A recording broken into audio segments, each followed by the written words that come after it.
walking in 30 seconds late.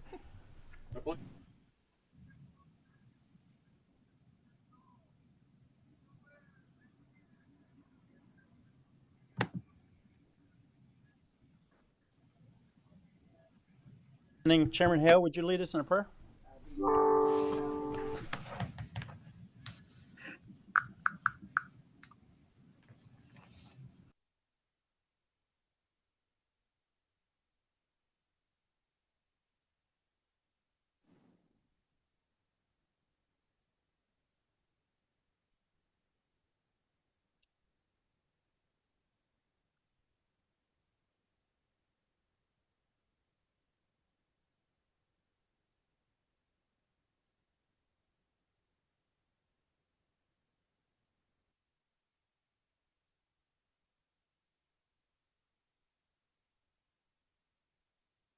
Thank you, Chairman.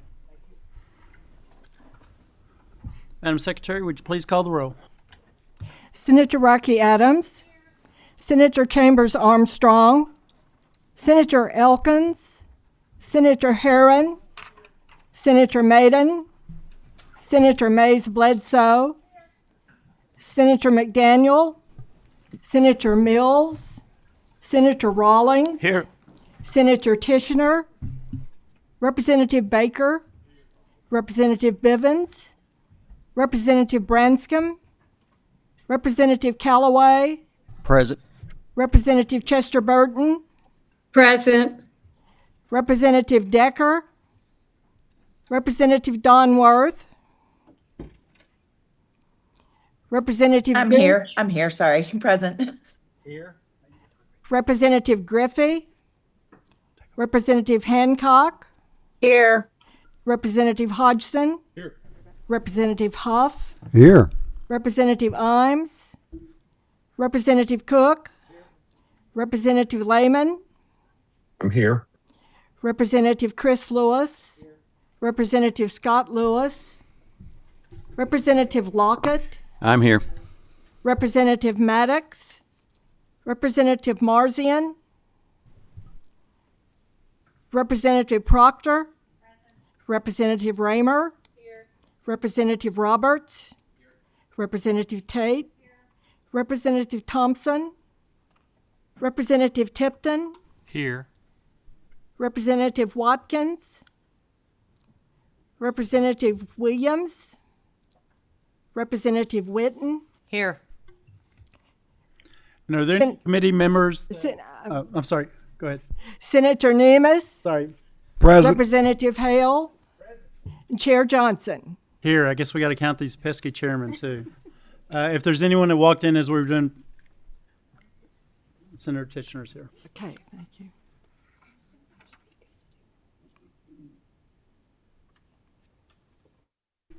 While they're counting the row, before we get started, I'll just go ahead and ask that everyone please remember to turn your microphones on when you got that bright green light to make sure that we can hear you.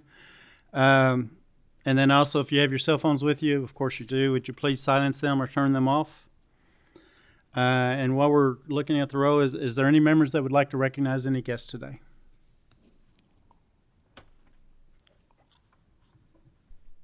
Seeing none, Madam Secretary, do we have a quorum? Yes, sir. Okay, we do have a quorum, and we are ready to do business.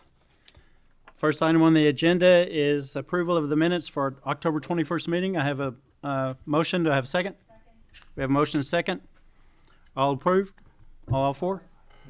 Any opposed? Motion carries.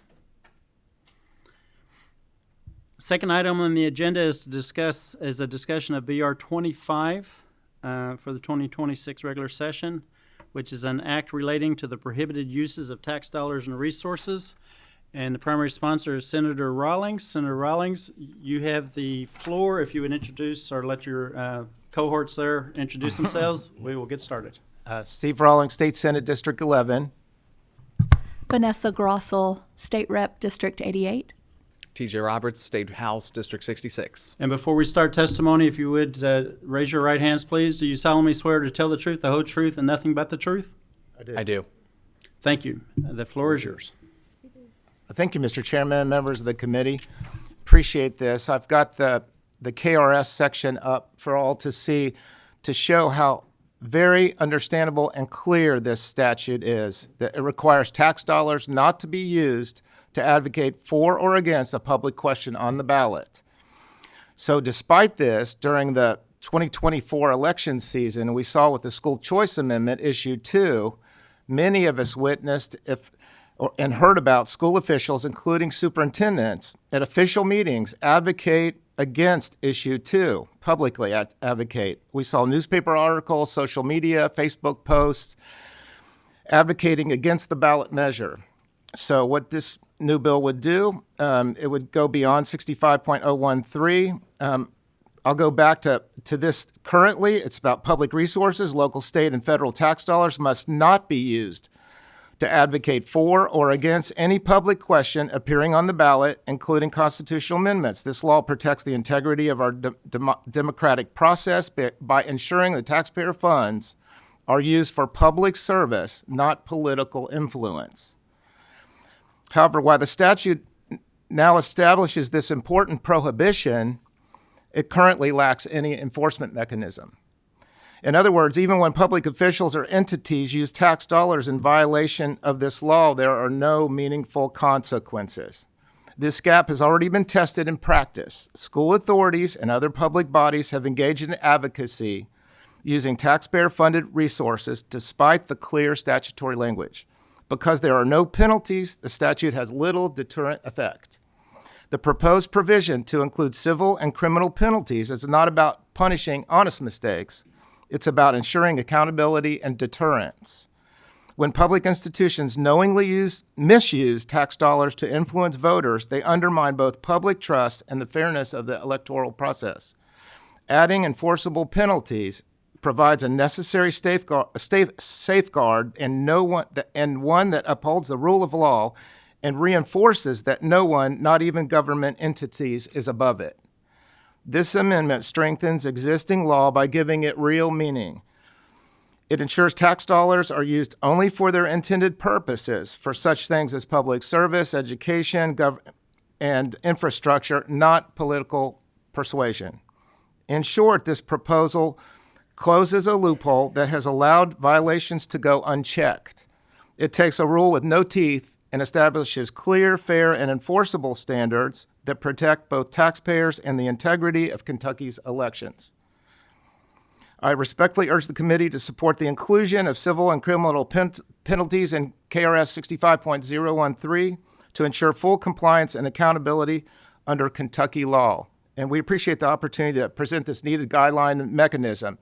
My colleagues are going to share about Representative Grossel is in Fayette County. She has parts of Fayette County, and we know the controversies there. And then we had a federal court case that came out of Pulaski County, for an example, that Representative Roberts will share. So, Representative Grossel. Yes. And I also wish to thank you, Mr. Chairman, and members of the committee for having us today. The Kentucky General Assembly allocated record funding for K-12 public school districts in the last budget cycle.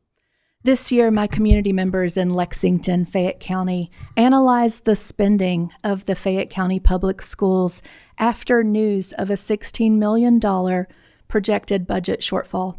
One of the findings was that Fayette County has spent $98,000 this year alone on hiring third-party lobbyists and public relations firms, $38,000 of which was to help with a campaign to increase the occupational license tax and to protect the reputation of the school superintendent.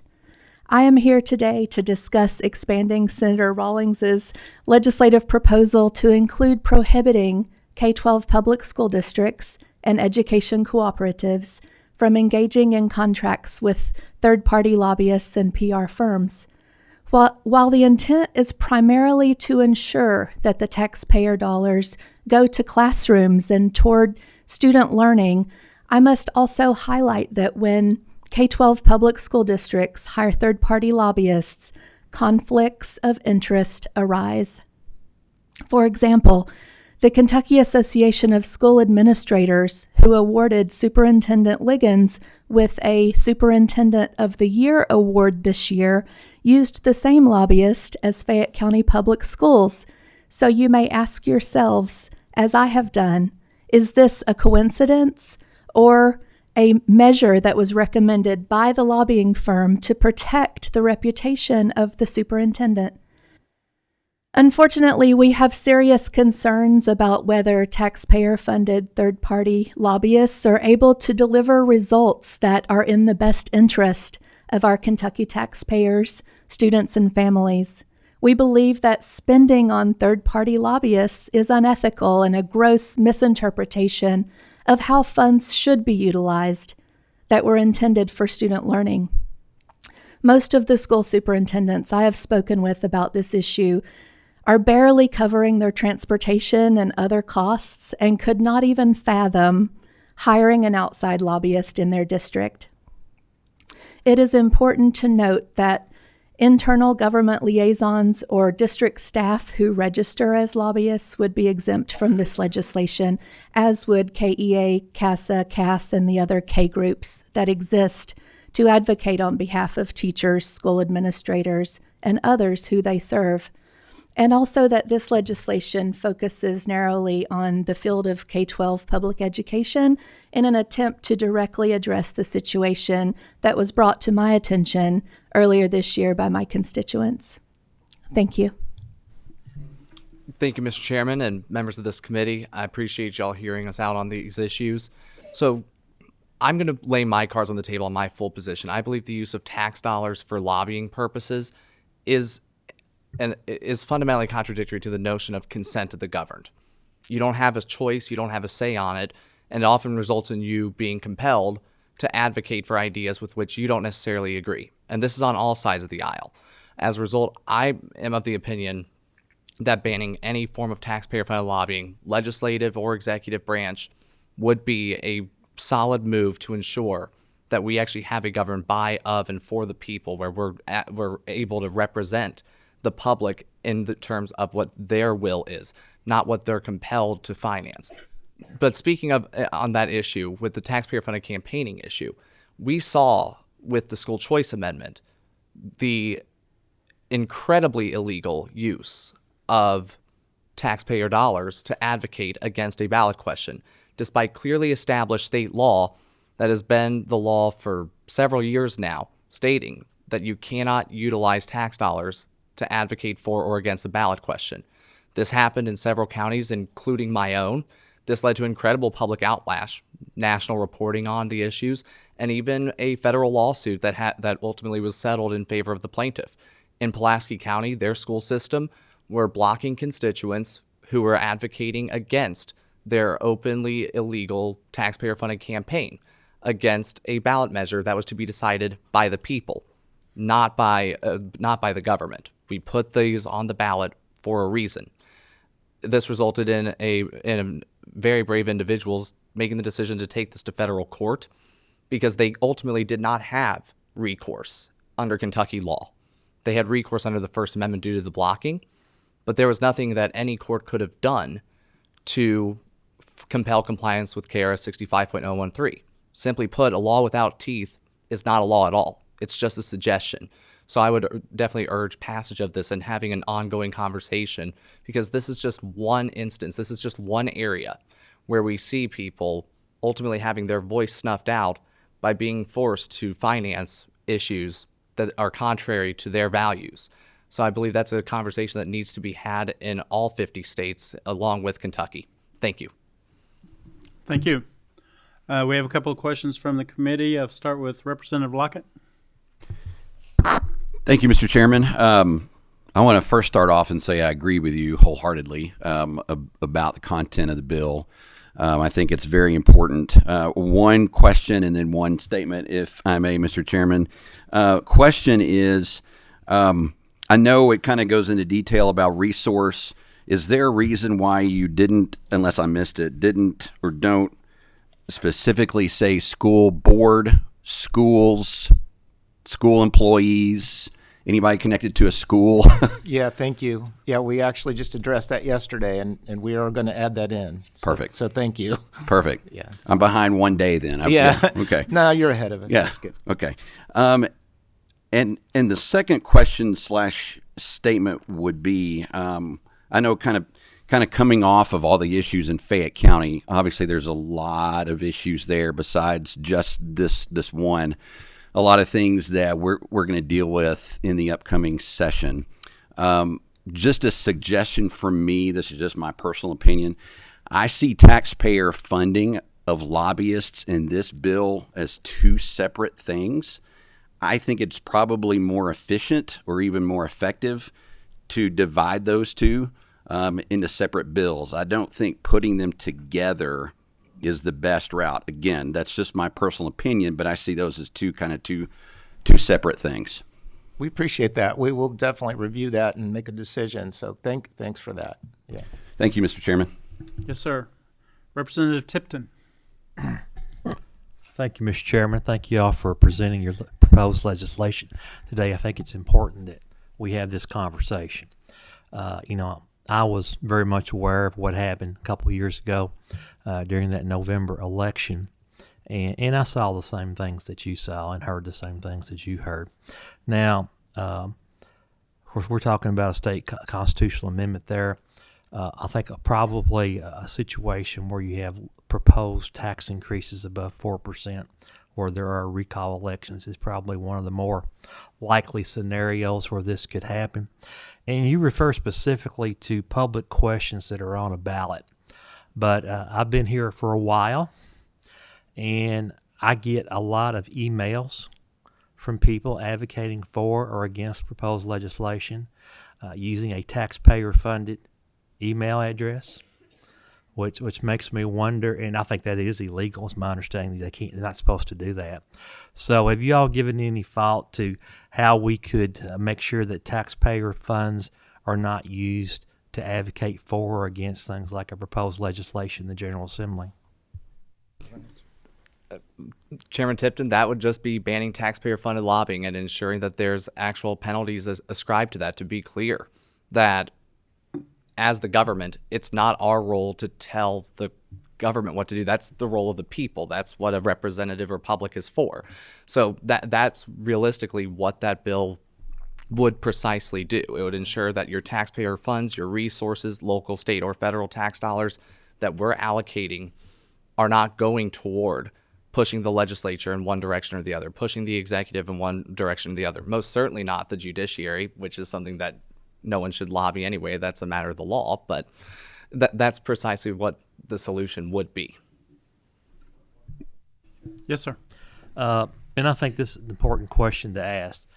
Is there anything in this legislation that would prevent an individual who happens to be a public employee from advocating for or against a position in their own capacity as an individual? Absolutely not. That would be an unconstitutional infringement of the First Amendment. Senator Nemes, next, please. Thank you, Mr. Chairman. Thank you for bringing this. It's needed, but there's some things that I'd like to get clear. What about KCO and KLC? Because the counties and the cities pay for their lobbying through a group. What about local government projects where they need not just a consultant, but somebody to come up and lobby for them, for the county judge or mayor, and that doesn't have time to come up and present it himself.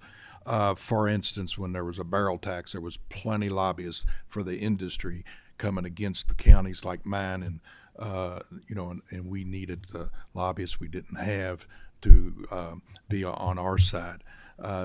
So this, as you're presenting it, isn't just for a ballot issue. So can you address that? Thank you for your comments, but we will vet this through KCO and Kentucky League of Cities. So we will look at that, and we appreciate you bringing that up. But, that's something that needs to be discussed. Yeah. Could I add to that's not my intention, Senator Nemes. I really want to narrowly focus on schools. However, KLC and KCO, I see them as similar with the K groups that I mentioned, that would be exempt because their role is to advocate for those cities and counties and so forth like that. Private business can hire lobbyists if they want to, but our individual schools Right. and It's perhaps gonna be individual touchy cities should not. how you write it, because the school boards could say they're advocating for the schools too. So I know your intent. So I just like make sure that you write it to the intent and not exclude some lobbying that is needed and is paid for by tax dollars. Okay, will do. Thank you. And I neglected to mention as we came on that we have some members of the committee on Zoom today. They're at their retreat, and I appreciate the fact that they've taken time out of the retreat to join the committee today. One of them that would like to ask a question or comment is Representative Lehman. Representative Lehman, you have the floor. Well, thank you, Chairman Hale. And I think if I'm, and correct me if I'm wrong, again, we're not there, so I appreciate making accommodations here. But I'm looking at this proposed bill, Senator Rawlings, and I'm just trying to get my head around the real world impacts of this proposed legislation. In particular, if I'm looking at the wording and it says, prohibiting in either partial or impartial terms advocating for or against a ballot initiative, I'm just trying to get my head around exactly what does advocating in impartial terms mean. Like just a specific example. I mean, we're talking, Senator McDaniel has been proposing, potentially a constitutional amendment to limit the governor's pardon power.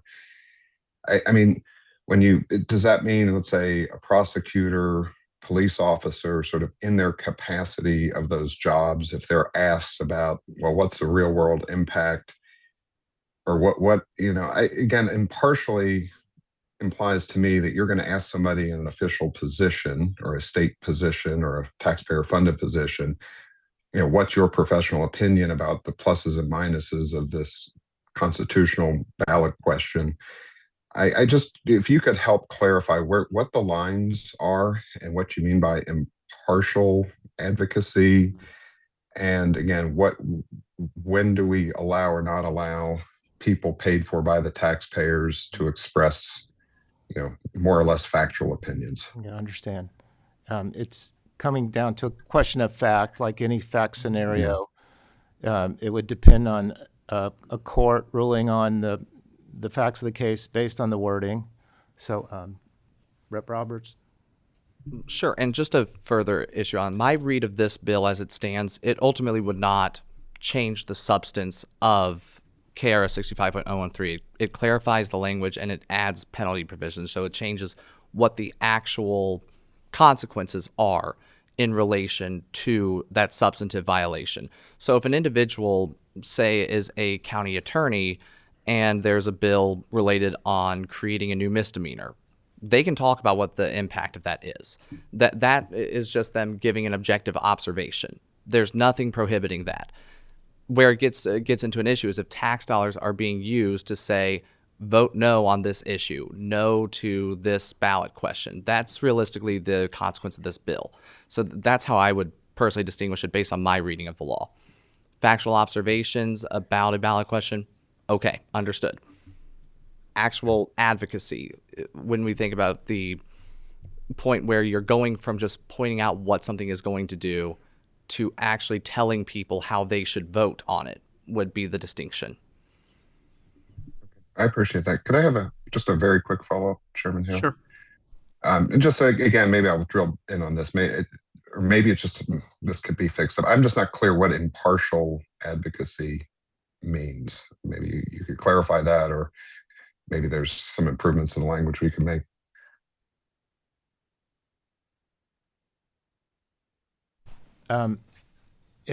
It was intended to make sure to cover all circumstances, so that there couldn't be a claim that they weren't doing what they actually were doing. So again, it comes down to the facts. Those terms come down to the facts of the case and what was said, what was done. And so it's meant to be comprehensive in that way. And I'm not sure what else to say about that. It's just, it's interpretive, of course, but it's to be based on the facts of the situation. Thank you. Thank you. Okay. Representative Proctor. Thank you, Mr. Chair. Thank you guys for bringing this legislation. I got a question for you. You said a couple of times that it was illegal. Things that were done were illegal. Is it unconstitutional to use taxpayer funds for lobbying? There's no federal decision on taxpayer-funded lobbying itself. There hasn't even been a federal lawsuit on it, but I actually think that there is a constitutional issue concerning it. Since 1943, in the heart of World War II, a time when patriotism was at its most important, the Supreme Court ruled it's unconstitutional to compel speech, even going so far to say it's unconstitutional for the government to require the recitation of the Pledge of Allegiance. If you want to opt out on that, the Supreme Court said that is your right. You have the right not to be forced to advocate for or against something with which you disagree. Even if you agree with it, you're not forced to open your mouth and assert your agreement with it. We also have case laws like Nationalist Society versus Forsyth County, Georgia, the Citizens United case that protects the financial elements relating to speech. And one of the issues of the First Amendment is not just the right to speak, but also the right to choose whether or not to speak. That right of silence is one of those issues. And yes, I do have constitutional concerns with compelling the public to make advocacy for ideas that they disagree with. And this is in so many areas that all of us have either advocated for or advocated against. But when it comes down to it, this is something that the public should have to choose. Take running for office, for example. Your campaign finance, that is all from the voluntary contributions of people who believe in your message, who made that decision. We can't force people to finance our campaigns. We should not be able to force people to finance our campaigns. Likewise, when it comes to advocacy in the public question sphere, the lobbying sphere, I think it's deeply immoral to ultimately say that the public must be forced to advocate one way or the other when the public's not really unanimous on anything. Thank you. Representative Hodgson. Thank you, Chair. Several years ago in Jefferson County, where I'm from, there was a large school board tax increase proposed. Tens of thousands of citizens got together a petition drive to put that issue on the ballot, and the school system subsequently spent tens of thousands of dollars in legal fees challenging and getting names removed from that ballot. Would a situation like that be covered by the language of your bill here? It would. It should be, yes, definitely. I would say definitely should be. I would say it is, though. It definitely is. It definitely or should be, right? I'm with you 100%. I don't mean to brag, but I'm not a lawyer, so if I could get a second opinion, I'd like that also. My reading of the bill actually would not cover that. It's just the advocacy once something is on the ballot, because until the signatures are certified, it's not a public question. I do agree that it certainly should be. I think whenever you're doing certifications of signatures, that's something for the county clerk to decide, in my view. But I don't think tax dollars should subsidize a legal challenge. And I'm saying that as a lawyer, I'm advocating against my own industry there in terms of tax funding. But that said, I would take issue with my tax dollars being used to, frankly, interfere with the petition process. Okay, so if we could get a yes or no answer from council here, we say, would that activity, spending tens of thousands of dollars in legal fees to remove citizen signatures from a petition outside the county clerk's office from a party in the, would that be allowable under this bill? As it's drafted, I do believe it would be allowable, but I don't think it should be. I think that's a good suggested change to this bill. Okay, thank you. Representative Donworth. Thank you, Mr. Chairman, and thank you all for humoring us on Zoom here. I have a couple of really concerns to address, and Representative Grossell, I've addressed them a couple of times with you, or at least once anyway. One of the challenges for public entities when you're talking about doing a big organizational thing is that the needs of a Lexington or a Louisville or even just a city versus a county system are very different.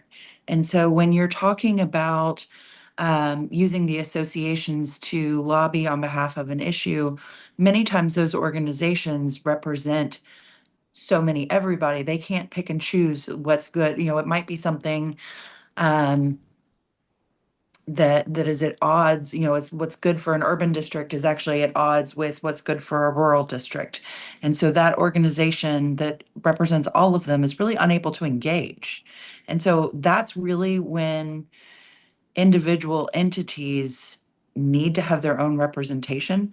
I agree. I don't like spending public dollars on advocates or lobbying. So if anybody is watching who is considering that, I would highly, highly encourage them to use private dollars, philanthropic dollars, or to see if a lobbyist would be willing to do something pro bono.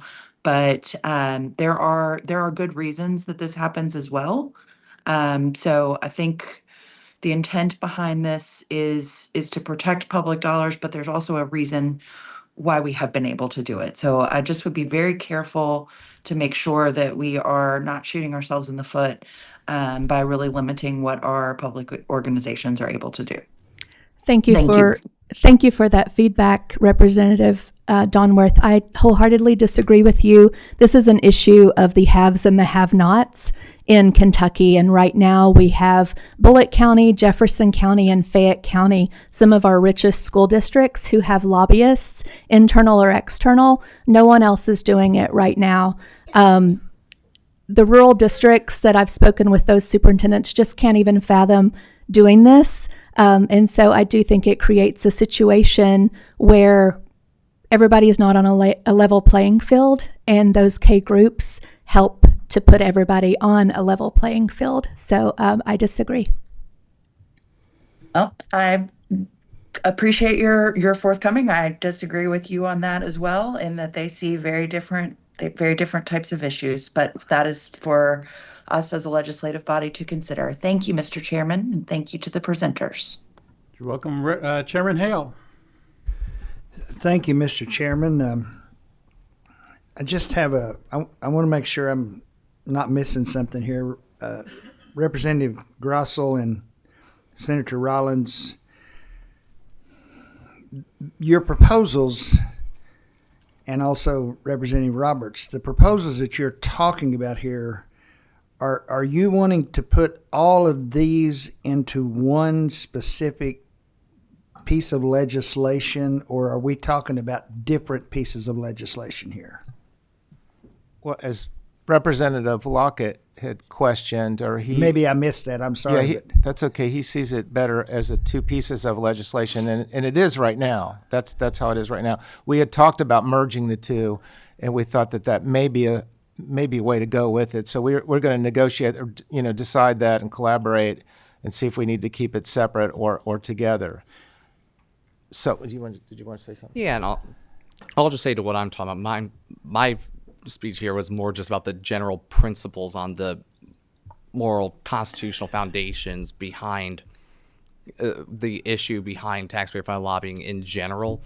But in terms of it, I'm personally good with it either way, because I think KR 65.013 is a perfect starting point for addressing, one, adding teeth to the already existing language that prohibits taxpayer-funded campaigning, but also additional language to start the discussion on whether tax dollars should be utilized for lobbying purposes. I think it's a good fit.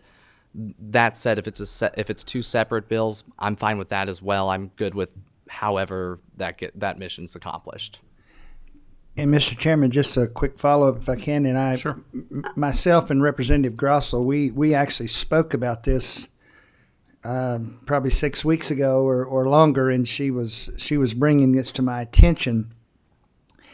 And Representative Grossell, correct me if I'm wrong, you're primarily, what you have been discussing here with us today is more so directed toward what's happening in Fayette County. Am I correct about that? Yes, that's what prompted me to take this issue up as a response. With the issues that happened with the Fayette County School Board and the superintendent. Correct. Okay, so having said that, we have been seeing across Kentucky a lot of things with some watchdog groups that have been discovering some things with a lot of school boards, and maybe I should retract that, with some school systems that have had an incredible misappropriation of funding for personal things. Whether they had lobbyists or not, I don't know. I mean, I don't know. You mentioned the 3 counties. Basically, is all you thought could afford the lobbyists, and that's probably correct. But getting just to a question real quick, you basically defining Fayette County. What about all the other outlying counties that maybe we have seen some things happening that's certainly misappropriating taxpayers' dollars with extravagant trips and extravagant meals and extravagant things that have been happening that we've been seeing, and there's proof of it. So how would that fit into this, or am I even wrong in asking that? No, I think it's a great point. Every way that we can save public tax dollars and make sure that they're going toward students, teachers, and classrooms instead of on extravagant things like lobbying and trips. That's exactly the intent. I did not include travel or food expenses and those things in this proposed legislation, but I would encourage and support if anyone wants to take that up. I've heard people speculating about, a percentage of a district's budget that can go toward certain categories. How much of a district's budget should go toward administration? There are so many questions that you raise that I think we have to start chipping away at how these funds are spent, especially since such a large chunk of our general fund goes toward education. We have to get a little handle on it so that we can make sure students get the resources that they deserve. And this is just the first step, in my opinion. Thank you. Thank you, Mr. Chair. I appreciate it.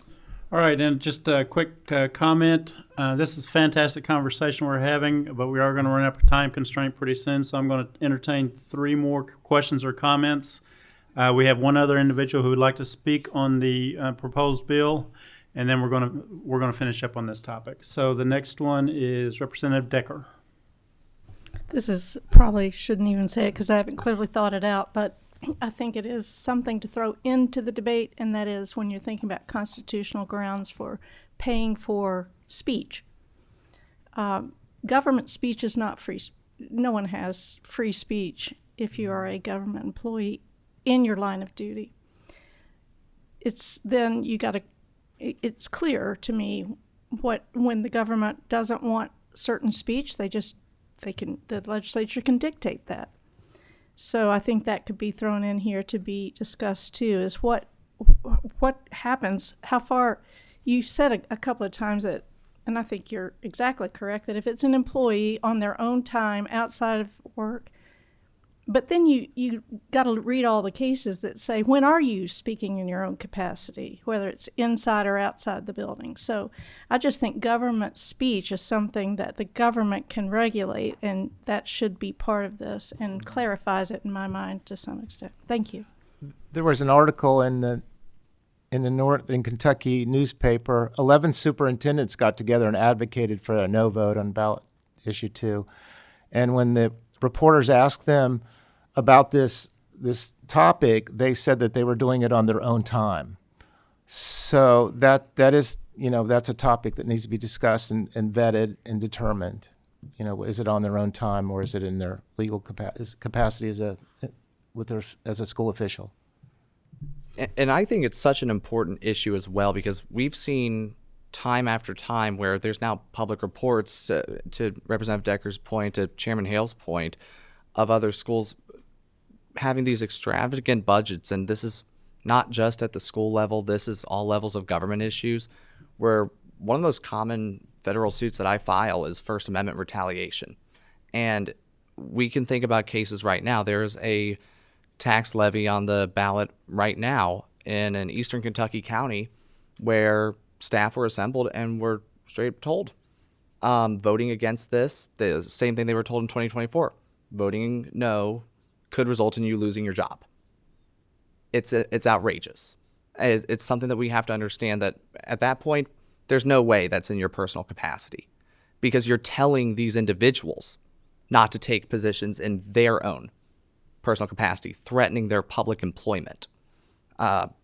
It shouldn't happen for people saying vote no. It shouldn't happen for people saying vote yes. It should be something that we have to consider whenever and it's correct. The people have free speech. Government does not. So that's an important conversation to add to this. Thank you. Anything else, Representative Decker? Oh, thank you. All right. Senator Herron. Thank you, Mr. Chair, and thank you all. It's been a very interesting conversation today. One thing that hasn't been brought up is the penalty of the felony. Is there a reason why you all went to the felony and not necessarily a fine or some other type of penalty if this happened? Well, that of course can be discussed, but it was determined that this needs to be determined to be a serious offense, so it doesn't happen again. So it's a deterrent effect. With something that's a deterrent effect, hopefully it'll never happen. But that was the rationale behind it, is the deterrent effect of a felony. Thank you. Thank you. And we're going to have one last question. I'm going to come back to Representative Lockett for one more, and then we'll hear our additional speaker. Thank you, Mr. Chairman. I'll be brief. Just a quick follow-up and kind of piggybacking off of what was asked prior. Given a tax recall, this actually happened in my county just not too long ago, where the school board proposed a 5% increase over compensating rate. The school board then actively engaged in messaging to the county, emails to employees that said, do not sign this petition. I just want to encourage you to include that in this language when it comes to tax recalls. That is also using public tax dollars to actively go against what ought to be free speech in terms of, do I sign this or do I not sign it? Thank you. Thank you. Any other comments before we have the other speaker That's come up? a really good point, and all these are good points and input. We really thank you so much, Mr. Chairman, that we could present these issues and get this kind of input and questions to deal with and resolve and get this strengthen this bill or these bills. Very well. And we do have one additional speaker. It's Mr. Michael Frazier, and I believe it's from Kentucky Student Rights Organization. Is that correct? Yes, sir. Okay, come on up.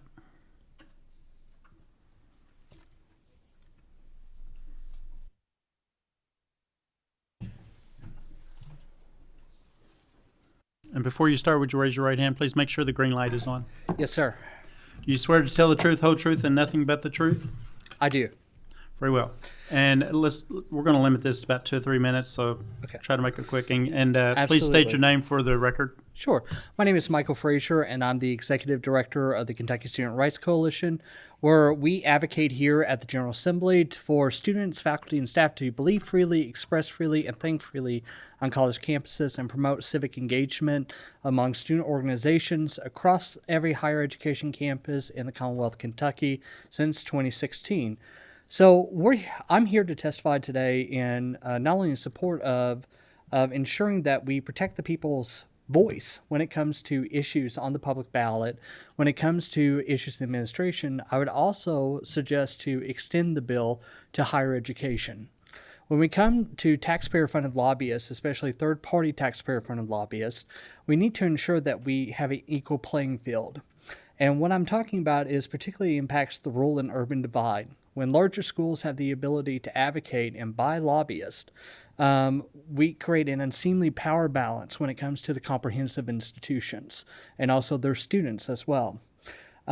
We should be reserving that money, especially in the state of higher education, for actual higher education needs and student performance. So I would suggest to advocate that. I do like the idea, Representative Lockett, of splitting the bill. Because I think that when we look at the higher education needs, especially when we look at the contracts of third-party taxpayer-funded lobbyists in higher education, it is your all's constitutional duty to look at the fiscal responsibility of higher education and public post-secondary institutions. I would also recommend for an extensive review of those contract procurements of not only for taxpayer-funded lobbyists, third-party taxpayer-funded lobbyists, but also PR firms. And one university in particular that spent multi-millions of dollars on a PR firm to upend shared governance was the University of Kentucky. So that is one example that I would say that has a pressing need. And the main example that we have into why that there should be a constitutional look at what third-party taxpayer funding, lobbying, and PR firms look like, how they are approved by the General Assembly, and then how are we fiscally responsible for that? Because there is a purpose in the power of the voice, especially in students. And when universities, especially administrations, buy PR firms and third-party lobbyists, we dilute the power of the voice of what was meant to be in shared governance within students, faculty, and staff. Last thing that I'll note that when it comes to ballot measures, I completely agree that ballot measures need to be included. From stories, Powell County, my own county, has been the example of the ballot measure on the nickel tax of late. And I have to say, from stories that we've collected across Kentucky, including one person willing to sign an affidavit for this, from threats of faculty and staff to business owners have been abrupt and apparent. Even just people doing open records requests diminished, having their businesses threatened in counties and communities. One way that we see this most is how school districts use their public Facebooks as a way to advocate for or against or intimidate on ballot measures while also suppressing free speech in their comments. So in these efforts, I completely agree that we need to look at this, and we need to ensure that regardless if you're for or against, we must preserve the freedom of speech for the individual. And that leads to my last point. In any of these bills... Make it quick, please. Yes, sir. The personal capacity to speak on professional employees, especially in higher education, must be protected by Gassetti v. 2006. So please follow that precedent very closely so that we ensure that we don't have government speaking unethically, but we protect the personal speech of every faculty, staff, and teacher in Kentucky. Thank you, Mr. Chairman. Thank you. Representative Roberts, you have a moment for a quick comment. Yes. This is just a quick point because I want to bring this issue on the higher education side. I was a college student in the 2010s, and my experience of it showed suppression of free speech, suppression of basic due process issues, and it's a both sides thing that happens.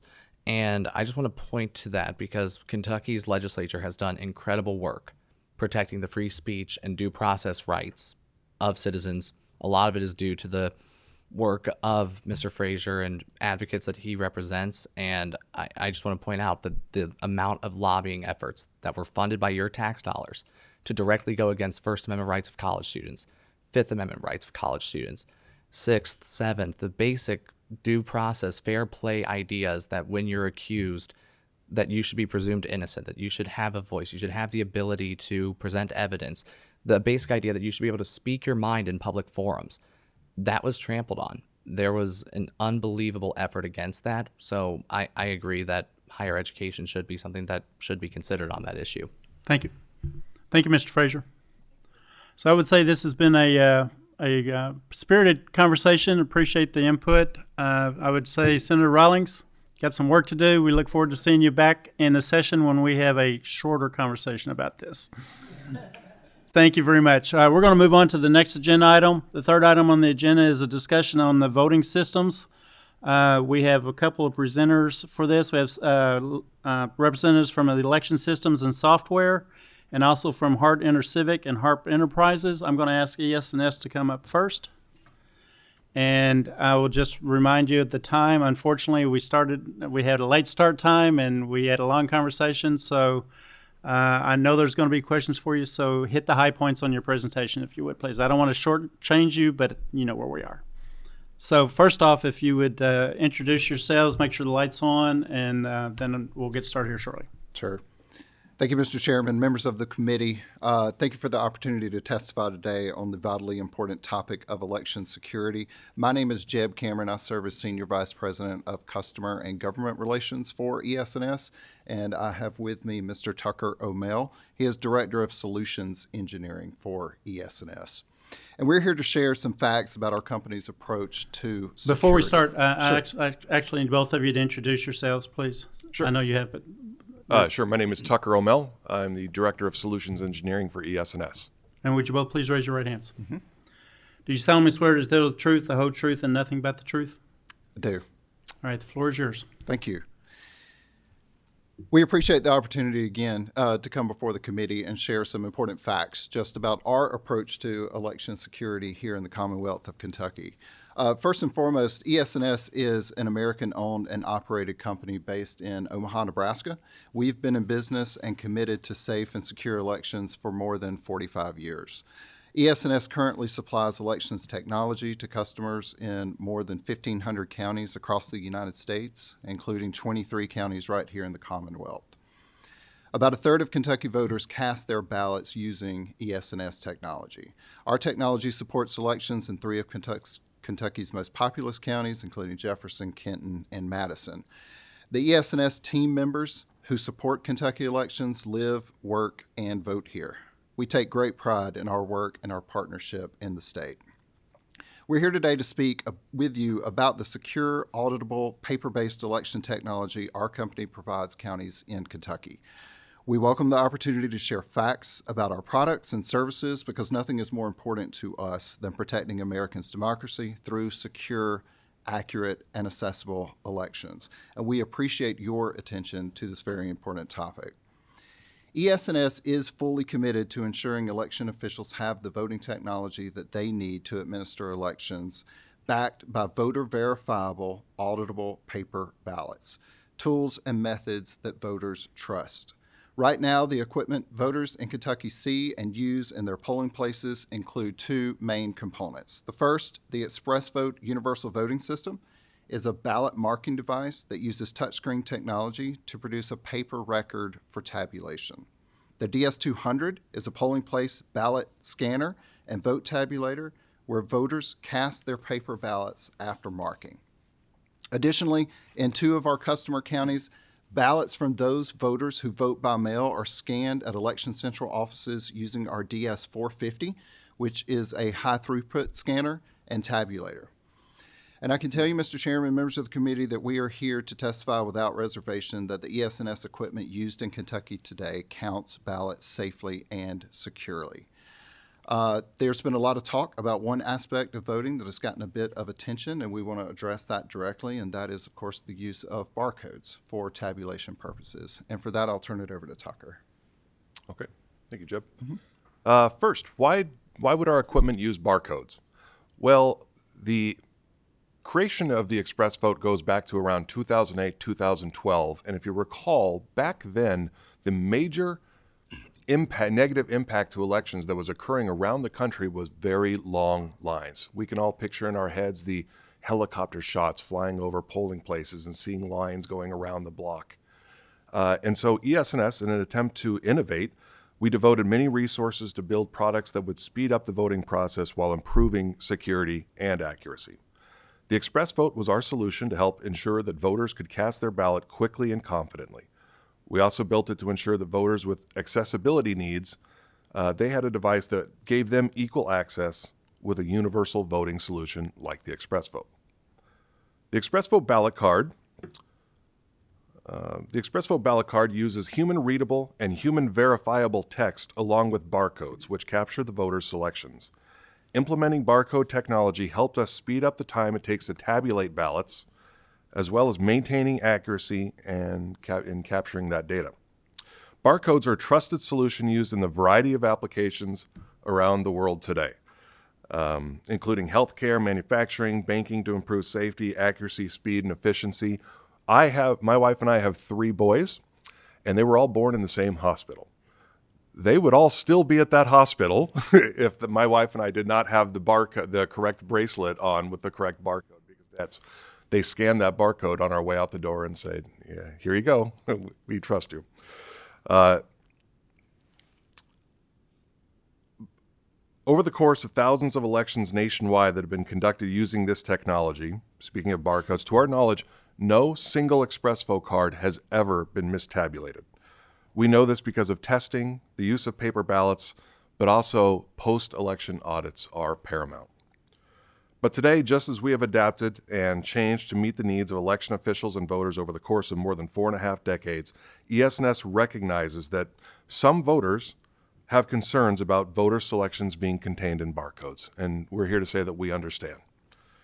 We support this increase in attention to election integrity, And once again, we are meeting that moment to support our customers in the Commonwealth and all over the country in their need for secure, accurate voting technology that voters can trust.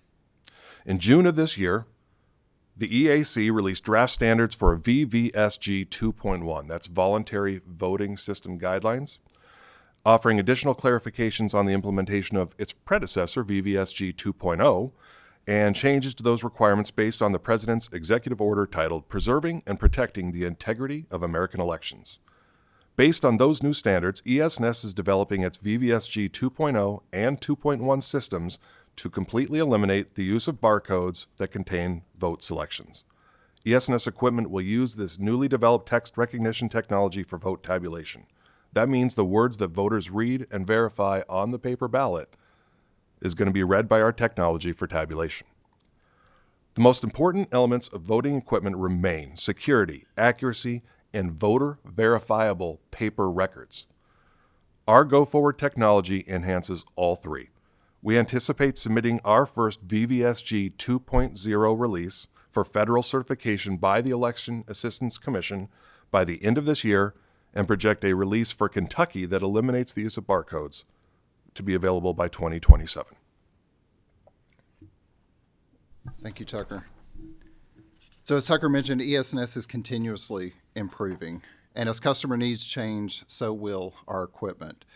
But what's not changing is, of course, our commitment to being a dependable partner now, today, and for many years into the future. We are laser focused on supporting secure, accurate elections, again, now and well into the future. So the fact remains, every ES&S system we field undergoes rigorous testing by independent federal test laboratories accredited by the National Institute of Standards and Technology, or NIST.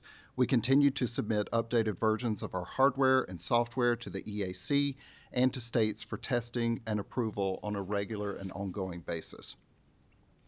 ES&S conducts thorough and pervasive penetration testing on our hardware and our software using the same modern security tools that hackers use to ensure that our equipment is secure before it ever enters into a federal testing program. All ES&S tabulation firmware and software are housed and written exclusively here in the United States. And then all final hardware configurations of ES&S voting machines is performed exclusively in the United States. ES&S designs and manufactures purpose-built voting equipment. We know where every programmable piece and part comes from and that it is free of defect. To ensure the sustainability of our voting system products, ES&S designs to ensure durability, ease of maintenance, and availability of parts and supplies. The ES&S supply chain is one of the most extensive in the elections industry. ES&S voting components are produced to secure ISO 9001 certified manufacturing facilities, and the entire voting system is managed by a secure engineering change order control process.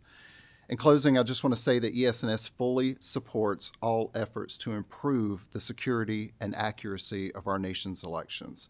We continue to invest in the strength of our operations, the resilience of our technology, and the expertise of our support teams. We hold ourselves accountable for raising the bar on election-related products and services, and we do view ourselves as an industry leader in adopting higher standards and continual basis. Our work is always in support of what jurisdictions need at both the state and local level. We are committed to the voters of the Commonwealth of Kentucky and ensuring that every vote they cast is counted exactly as voters intend. I want to thank you again for the opportunity to come before you and to appear before you today. And of course, we look forward to answering any of your questions. Thank you. We have 3 questions. First question or comment will be from Representative Hodgson. Thank you, Chair. I do appreciate your explanation on your go-forward plan for the barcodes. I think as we discussed at this committee in the summer, it's our intention to disallow the purchase of any machines that use a barcode for the purpose of tabulating votes. So it looks like your company has responded, and I appreciate that.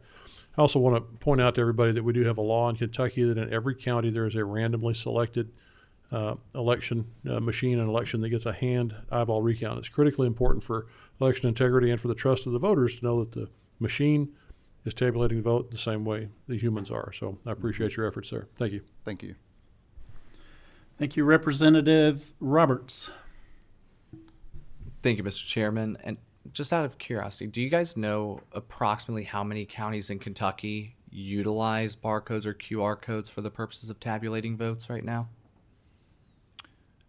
I can tell you that any county that utilizes our Express Vote universal voting device for all voters does utilize a barcode for tabulation purposes. So I do know off the top of my head, Jefferson and Kenton use those for all voters that come into the polling location, but we'll be happy to get that information to you. Yes, please. Yeah. Very quick follow-up, Mr. Chairman. Quickly. All right.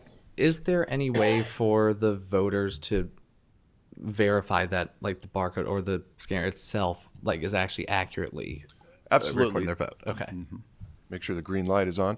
The Express Vote actually has a neat feature that after the voter's ballot is printed and returned to them, they can insert it back into that machine or any other Express Vote in that vote center. And it's important to note that these Express Votes are not connected to each other in any way. They're not wired to. There's no wire connection, no wireless, no Bluetooth. They are completely separate from one another. So if I mark my card on one Express Vote and I receive my ballot card back, I can go to any other open one in that polling place, reinsert it. The machine will scan all the barcodes and produce on the screen a summary screen which details exactly how that card was marked and how it will be interpreted by the tabulator, in which it will go into later. Thank you, Mr. Chairman. Thank you, Senator Rawlings. I watch all these. Thank you, Mr. Chairman. I watch all these presentations of voter integrity and tabulation, and they have these charts where it'll show the voter configuration, the voting count configuration going down to Florida, then over to Southern Europe, and then Eastern Europe, Asia. What can you tell us about that? About what you said about American configuration? Where all do these votes go to? Yeah, so all of these votes are stored at let's start at the polling place level. So as a voter, when I go in, I interact with a voting system, I mark a ballot, I scan that ballot into the scanner. My vote is stored there at the scanner in the individual unit within that polling place. And then at the end of the night, when polls close, those votes go from that polling place, after everything is tallied, everything is reconciled, goes to that polling place, back to the county, so that the county can take results from all of those polling locations, consolidate those, and then report those results at the county level. Okay. And then from there, those results roll up to the state level so that the state can report on behalf of all counties.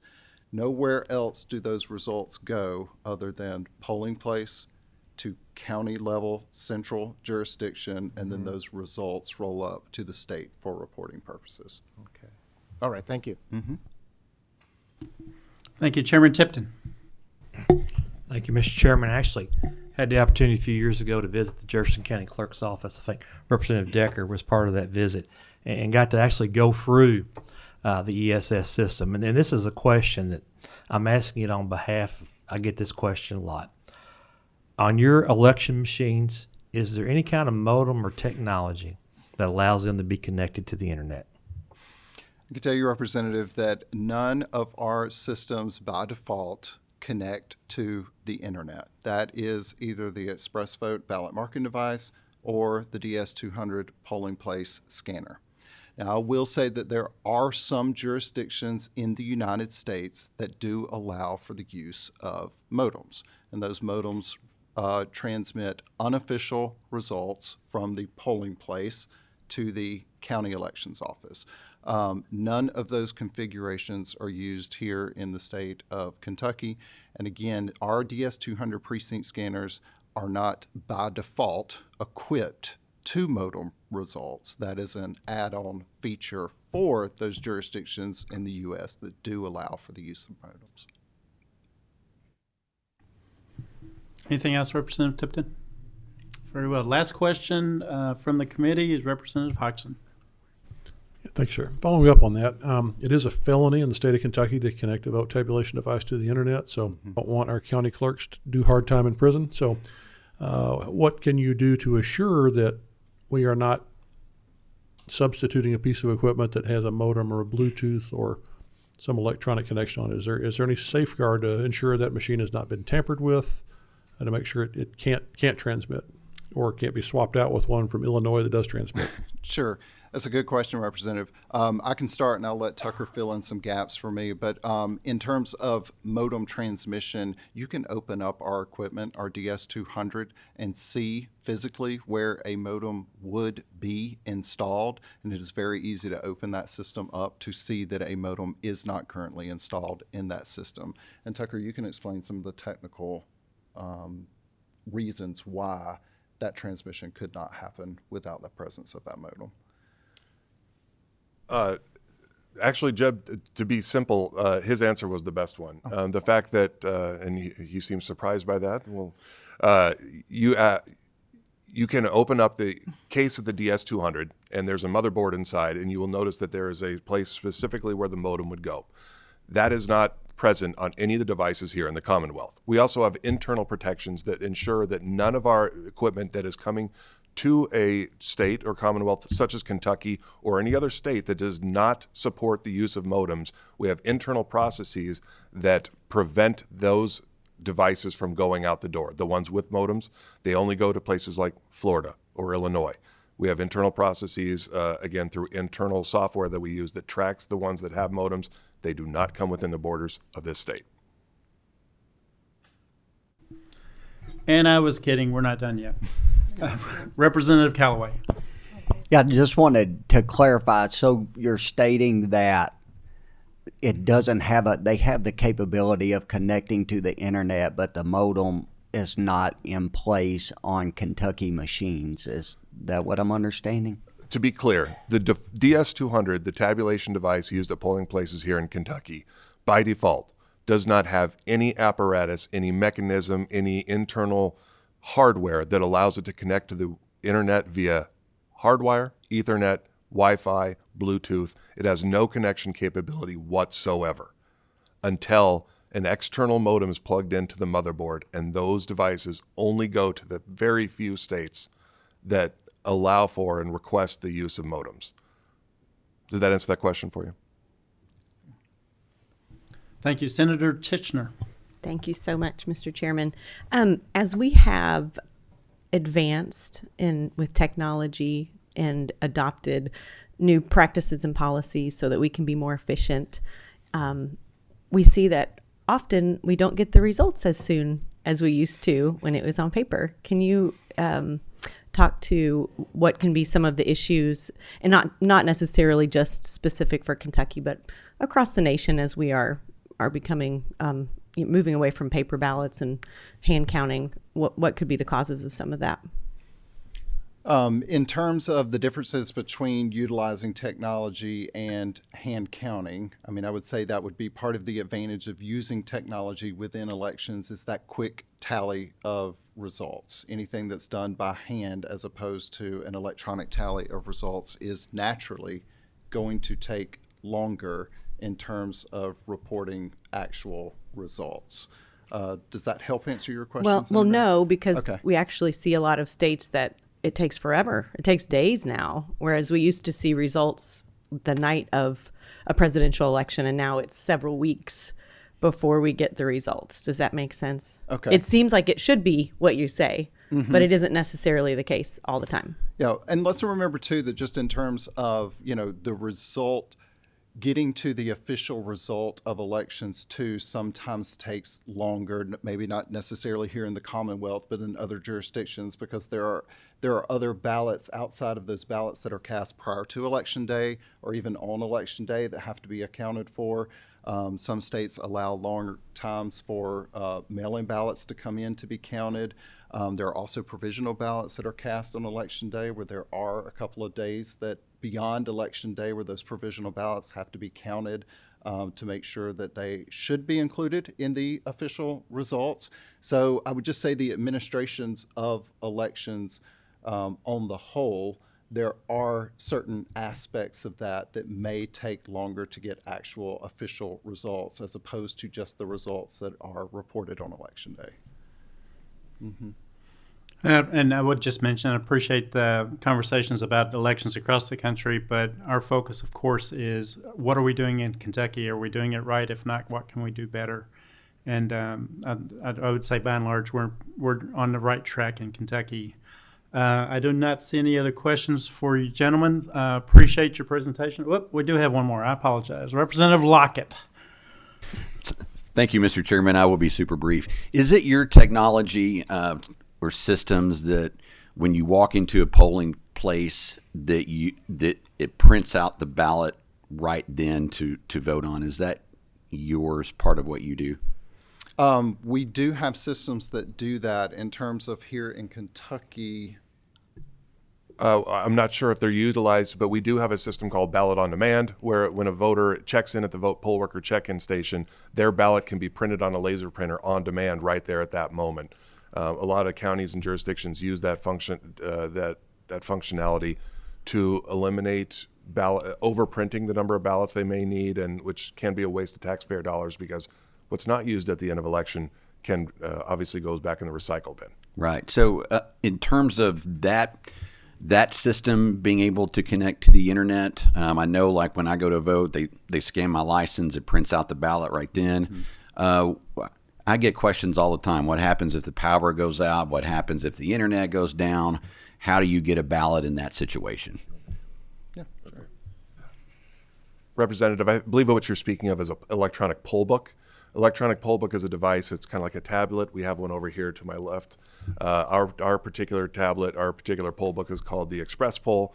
It is often connected to a host computer that allows for the different polling places around a jurisdiction to communicate with one another and inform the other polling place that if I voted in polling place number 1 and then try to quickly go over to polling place 2 and vote a second time, that location is notified to the fact that I have already voted and my attempt at election fraud has been thwarted. That is the reason. That is the primary reason for electronic poll books. It's that across the county communication preventing those situations from occurring. So if something went down, if the power went down, is there a backup plan for that somehow? Many jurisdictions around Kentucky have backup paper poll books.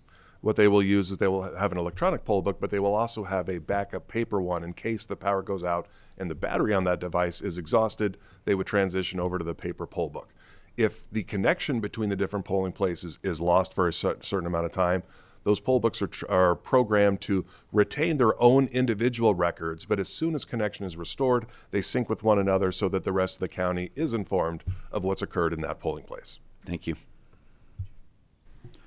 So I'm going to ask a question just for emphasis. What you described is the fact that they're a part of the administrative process that might be over the internet. There is no connection between those administrative machines and the voting machines themselves. Is that correct? That is correct. Okay, very good. Do we have any other questions at this point? Seeing none, I will say thank you and also mention to the committee members that both manufacturers have agreed to stick around for a little bit after the meeting adjourns. If you'd like to go see their voting machines, ask any additional questions, you're certainly welcome to do that. And again, if you would stick around, we may come up with some more questions for you here in a moment. But thank you for your testimony. Thank you. Next, we have individuals from Hart InterCivic and Harp Enterprises coming forward.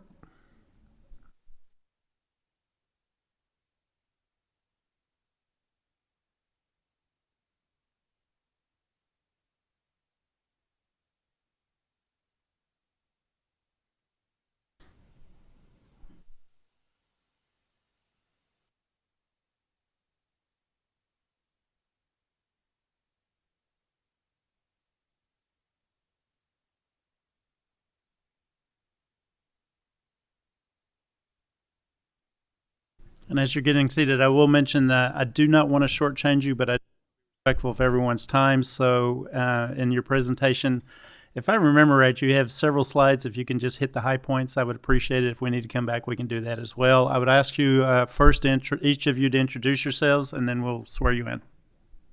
Thank you, Mr. Chairman. Can everyone hear me all right? My name is Bob Heischner, Director of Sales for Hart InterCivic. Ross Robertson, Vice President of Sales for Harp Enterprise. Bobby Gantley, President of Harp Enterprises. If you raise your right hands, please. Do you each solemnly swear to tell the truth, the whole truth, and nothing but the truth? I do.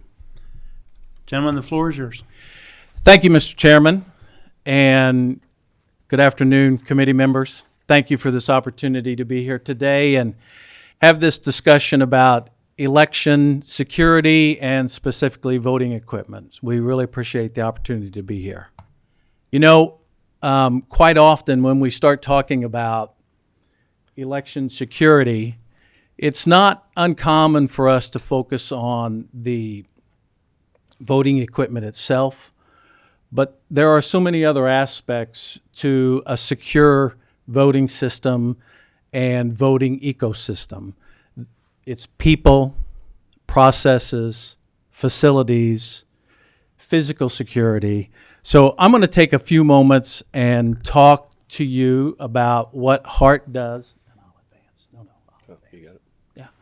And talk to you about what Hart's holistic approach is to security, and then we'll be happy to answer any questions you might have. Now, we do have quite a few slides, and I will move through those rather expeditiously, so thank you. Hart InterCivic is a company based in Austin, Texas. We've been in business for over 110 years. We have over 830 customers in the United States. We service counties and local municipalities from the largest in the country to the smallest. Our Verity voting system that is in use here in the Commonwealth is manufactured in Austin, Texas, nearby our actual corporate facility. There we go. Okay. This will just give you a sense of the scope of our business. We're one of the top 3 voting system manufacturers in the United States. We service over 31 million registered voters that have used the Hart voting systems. We have over 105 full-time employees, and our product is made, as I said earlier, in Austin, Texas. I'd like to give you a quick look at the equipment that's being currently used in Kentucky. I think this would be on your left. It says the Verity Print with Auto Ballot device. This is an on-demand ballot printing solution. To your right would be the Verity Scan unit, where the paper-based ballots are scanned after they've been marked. To your right is the Verity Duo ADA-compliant ballot marking device, and to your left is the Verity TouchWriter ADA ballot marking device. Both of these devices perform in a very similar manner and meet the ADA requirements for accessibility. One of these devices is what we call an all-in-one solution that has a thermal printer embedded in the device. The other unit, is a unit that has an external printer attached to it and prints a full-face ballot that matches all of the other ballots that are marked by the voting. As I said earlier, Verity is an American-made product. We are located in Austin, Texas, where our manufacturing facility is. Verity is sold and serviced by a company right here in Kentucky, by Harp Enterprises. And I think that's a very important point for me to make as it relates to security and what security means as it relates to service and processes of the voting system. Testing and certification. Verity is an EAC certified voting solution. It has been tested by one of the 2 accredited independent labs here in the United States, by the SLI compliance group, and Verity is certified to the Kentucky standards here in the Commonwealth. Here are a few quotes about Verity and SLI, the independent lab testing that speaks to our level of security within the Verity products. I'd like to talk to you just a few moments about corporate security. Security starts with our people. True election security demands that people are a part of the equation. Election officials, staff, poll workers, and yes, even the employees of the voting systems vendor are critical to ensuring our election infrastructure remains safe. This is a core tenet of both our customers' relationship model, providing ongoing training and best practices sharing, as well as key training for our employees, and organizational operations. All employees at Hart InterCivic go through a very, very extensive and comprehensive background check. Every year we go through extensive cybersecurity training through SFISA. We have ongoing participation in the Department of Homeland Security election roundtable discussions. We do very comprehensive crisis response planning as well, all important to the security of the infrastructure of the manufacturer. Hart is actively engaged in nationwide conversations on election security. We collaborate with a broad community of stakeholders actively participating in knowledge sharing, best practices, discussions on latest election security technology and procedures. We're very active with the EAC. We're active with the National Association of Secretary of States, National Association of State Election Directors, just to name a few. Product security. If you can excuse me just a moment.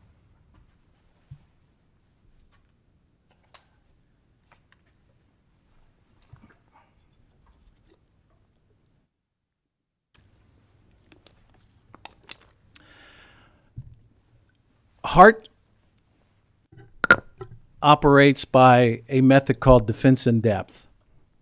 Defense in depth is implementing multiple layers and types of security controls to maximize defenses and eliminate gaps between protections.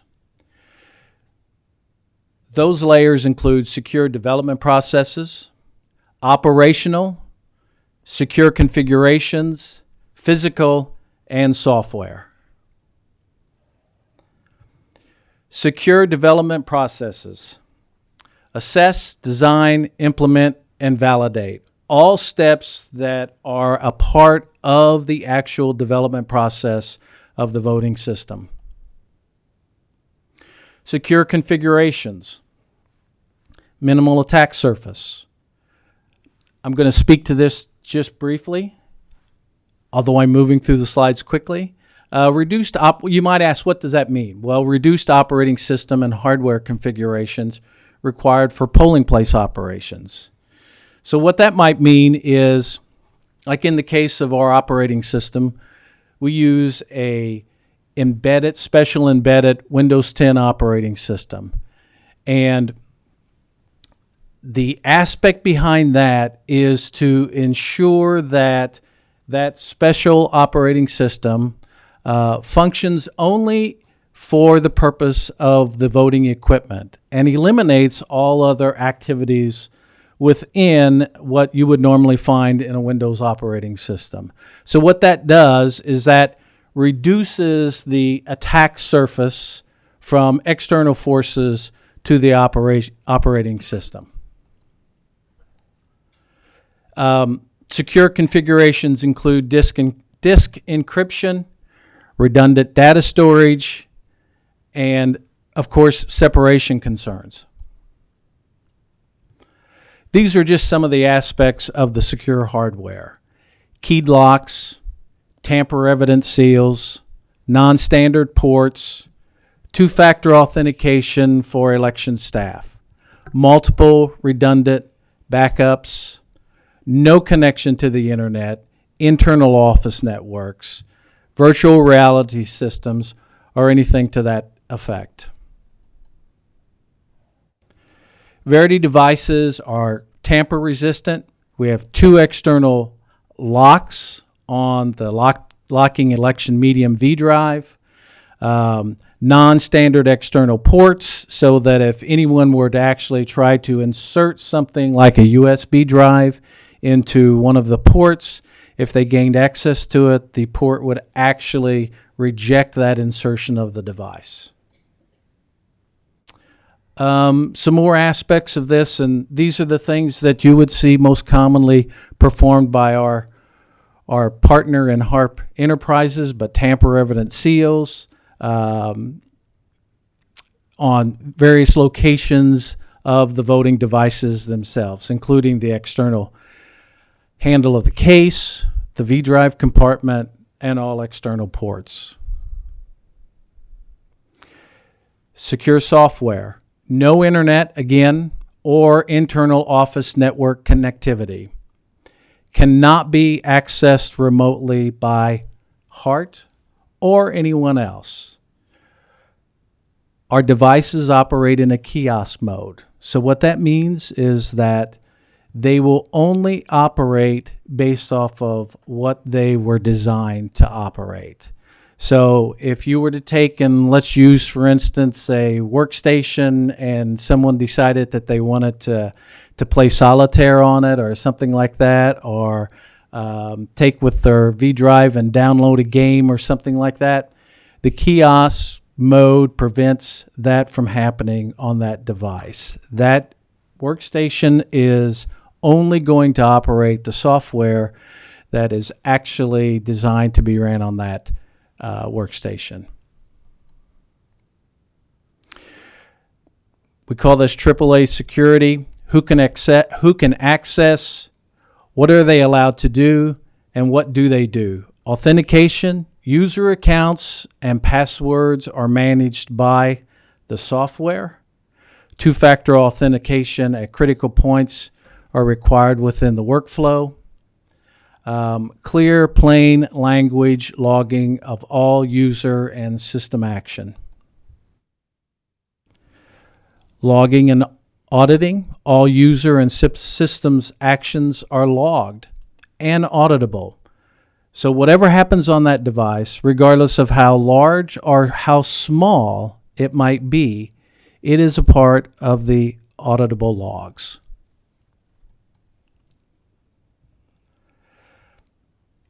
This slide speaks to some of the enhanced security measures that are a part of the actual Verity system.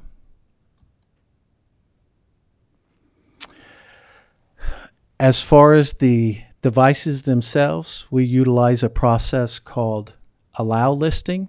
So what that basically means is that only what is designed to be running on those devices can actually be ran on those devices. So nothing else can be put onto the device other than the certified voting solution that it was designed for. And this is just a simple look at the tabulation software that each of the customers in Kentucky bring their election media to at the close of polls and the end of the night to tabulate their results. So I know there's been a lot of discussion about ballots and barcodes and what is inside a barcode, and I just thought I'd take a few minutes out to talk about the anatomy of a ballot. This slide's a little hard to read, so I'm going to bring this one in. And Ross, can you expand that up just a little bit?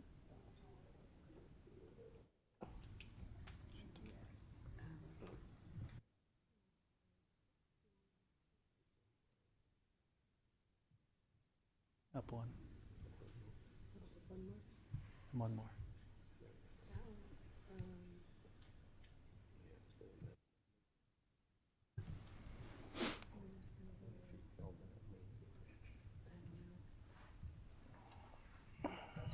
You got a slide on that? A copy of that slide. I don't know. It's making that bigger. I'm sorry. Yeah. Okay.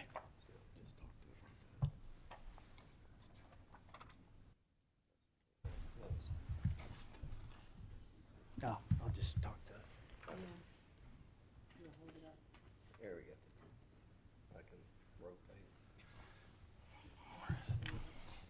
Okay. So what I'd like to do is just take a moment and talk to you about the anatomy of the Hart Verity ballot.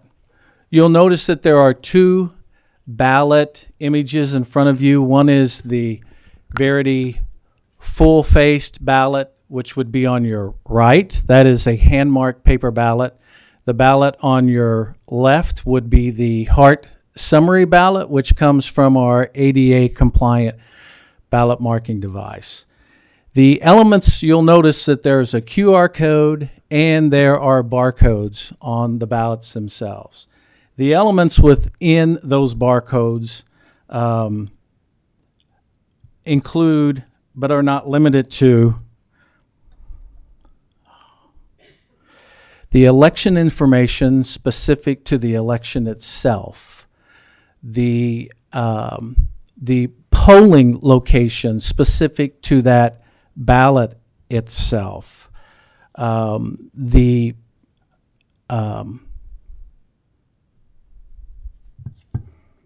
just drawing a blank.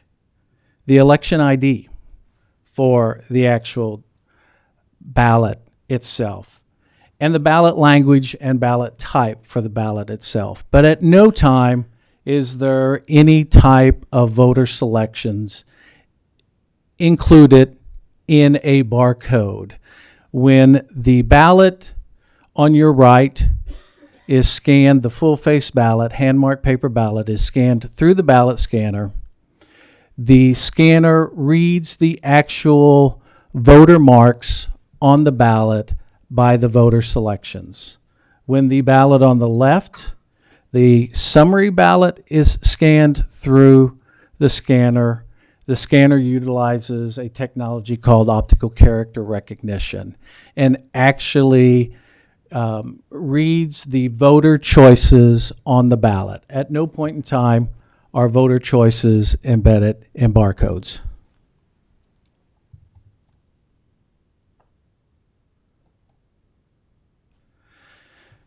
What that leads to is what is known as 100% voter verifiable ballots. What you see is what is tabulated as a voter when it goes into the precinct scanner. Thank you, Mr. Chairman, members of the committee. I know a lot of people have said this today that they'll be quick. I promise I will be very quick with the slides that I've had to go through this. So you've heard from our manufacturer, Hart InterCivic. People confuse Hart and Harp. We have been partners for 23 years here in the state of Kentucky. Harp Enterprises has been serving the Commonwealth for over 54 years.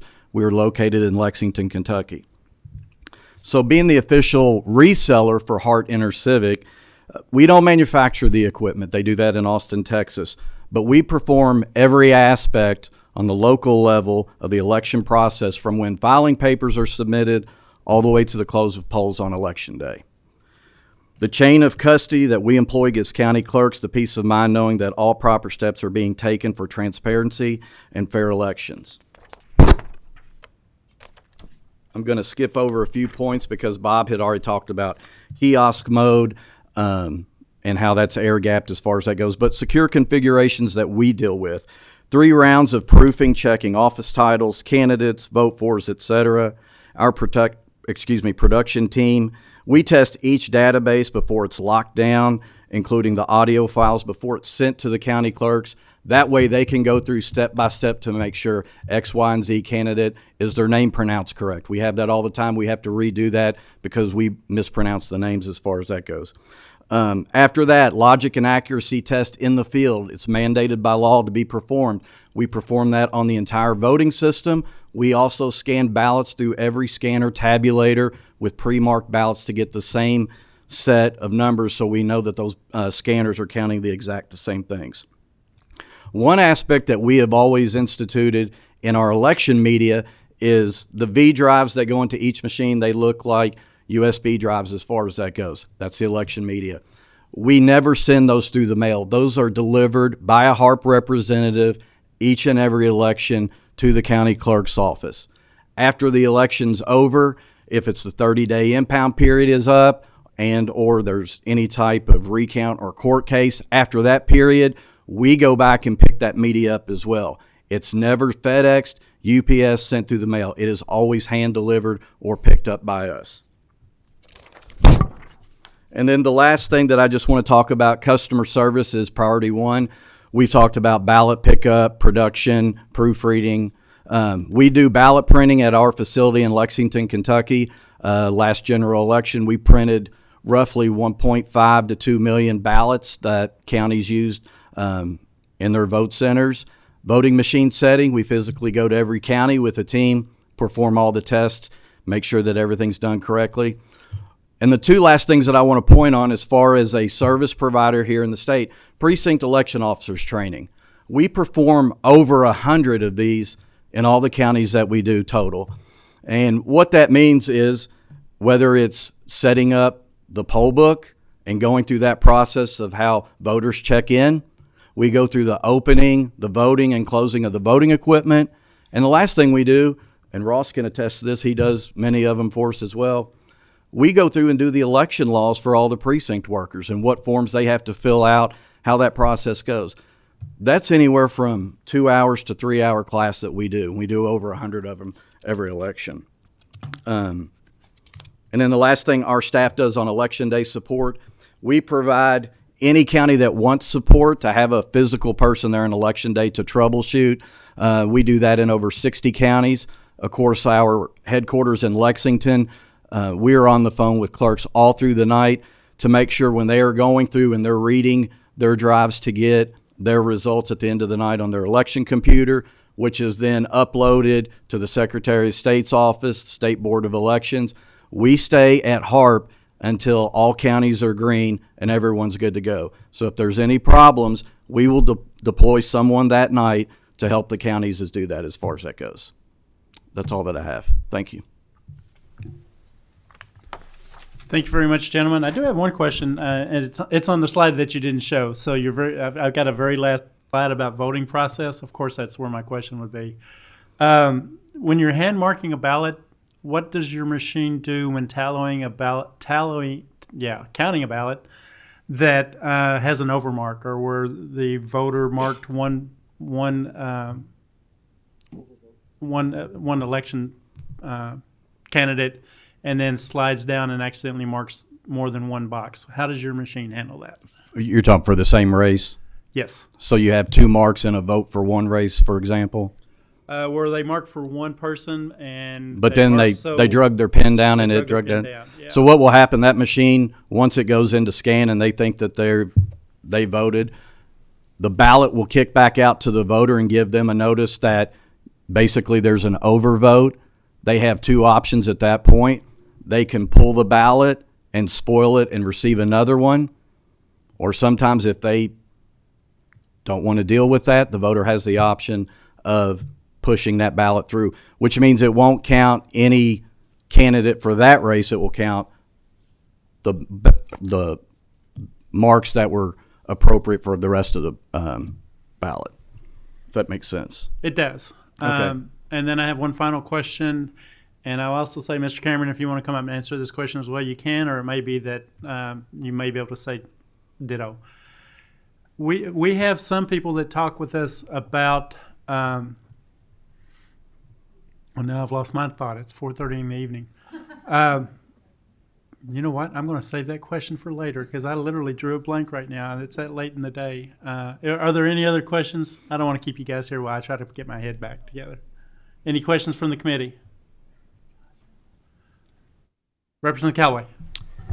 Yeah, just same question again about internet capability. We get asked that a lot. So do the machines have the capability at all to connect to the internet? Also, you had talked about the inputs being specific to the machine. So just any flash drive wouldn't plug into that as well. If you could elaborate a little bit on that.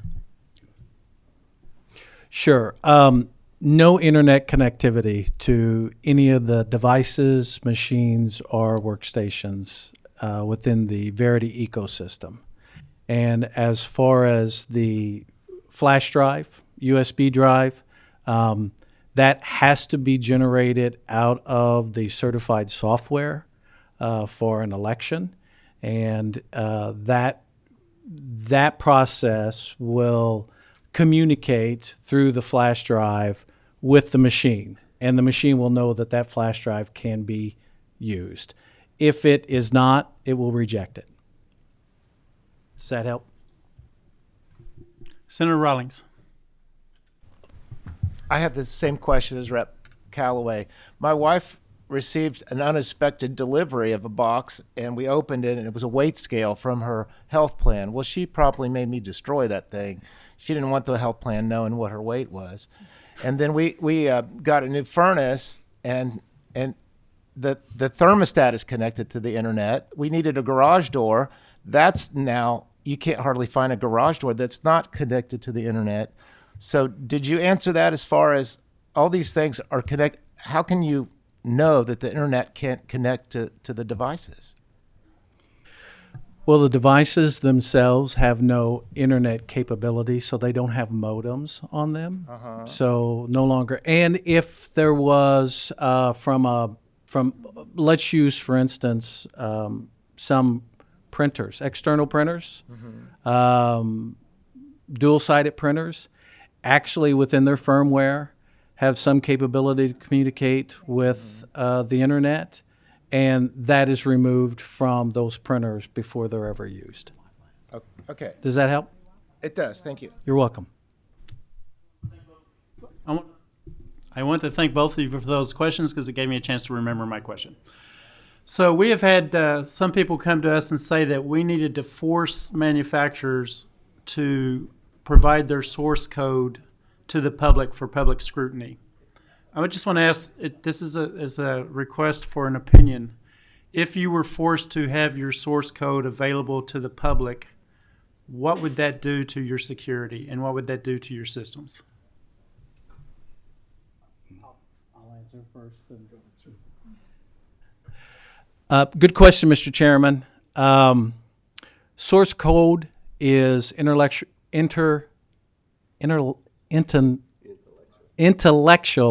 property. I'm sorry, it's getting late in the evening and my tongue is thick. If we turn that over to the public, that would render not only our system vulnerable, but that would actually render the election process vulnerable. There's always going to be bad actors, and bad actors seem to rise to the top whenever good is trying to be done. And unfortunately, bad actors would be a critical part of accessing that source code. Thank you. Mr. Cameron, anything to add? I'll just say ditto. I thought so. And I just want to emphasize that. We want transparency in our elections, but the need for cybersecurity is just a fact. And at the point where we open things up too much for scrutiny, even though we want transparency, we also open things up to abuse and for bad actors, bad guys, to have access to code that if we did that, then we put our elections at risk for compromise. So while we want transparency, and I hope every committee member agrees with this, we also must maintain security, and there's always a balance there. And I would just suggest and emphasize the importance of you guys maintaining your security, even as we have these conversations about transparency. Are there any other questions from the committee? Representative Hodgson. I would just comment as a follow-up. That's why we passed the law a couple of years ago to do a post-election eyeball audit to make sure that the results match what the machine is for expressly the purpose of catching a hacker or somebody who might compromise your code in some way. And we've yet to find a discrepancy. Gentlemen, I appreciate you coming at this late time of the day to have your machines up. I'll remind committee members that the machines are available for a few minutes. I also want to thank committee members for their patience, their input, their comments. We've had a great discussion today. We will continue this discussion during the session. We may invite you guys back during the session to discuss things. We'll see where we go from there. Is there any other business before the committee today?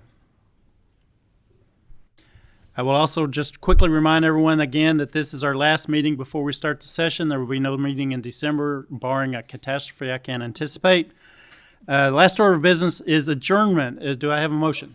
Do I have a second? We are adjourned. Thank you.